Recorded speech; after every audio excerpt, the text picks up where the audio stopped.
This is vital for your growth in the glorious relationship with God that Jesus provided for you with his life, death, and resurrection.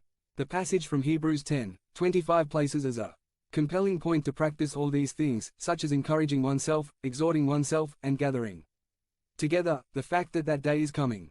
What day are we talking about? Of the day when our living Christ returns to earth. A dead Christ cannot return anywhere. But a living Christ transforms all things and gives meaning to our faith and our lives. In the city of Jerusalem there is a traditional site known as the Holy Sepulchre, because tradition says that the Lord was buried there. To take a quick, small look inside that tomb, you have to wait in line for about 2 hours. Last year I was blessed to be in Jerusalem, and we had the option of standing in line to see it, and we decided not to. Because at the end of the day I already knew what I was going to see, an empty tomb. Because Christ is not dead, but he has risen.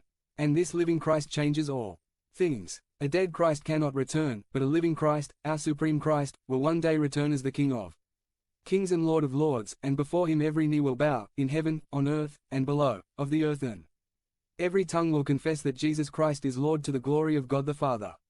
Therefore, this day, reaffirm your faith, reaffirm your life, reaffirm your conviction, because the Christ who spoke to those confused and disappointed disciples on the way to Emmaus is the same one who reigns today and forever. And may our hearts burn as we hear his word and follow his leading until the day we see him face to face, coming to consummate his kingdom. Because a dead Christ is of no use, but a living Christ transforms all things.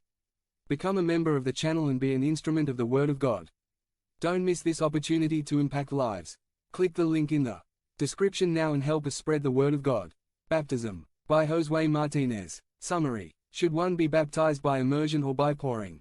Should only adults be baptized? What is baptism for? Baptism. God wanted to create a people for him miraculously, by his power, through Abraham, and made an eternal covenant with Abraham and his descendants. Circumcision was the seal to tell Abraham, this covenant is firm, forever it is.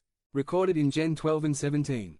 In the OT the seals of the covenant were circumcision and the Passover, and now they are baptism and the supper of the Mister.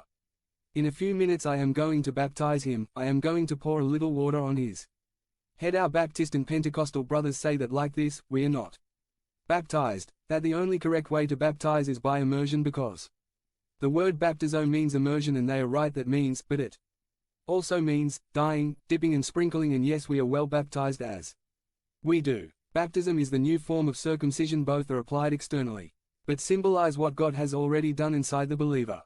Call 2:8-15. See to it that no one deceives you through philosophy and empty deceit, according to the traditions of men, according to the principles of the world, and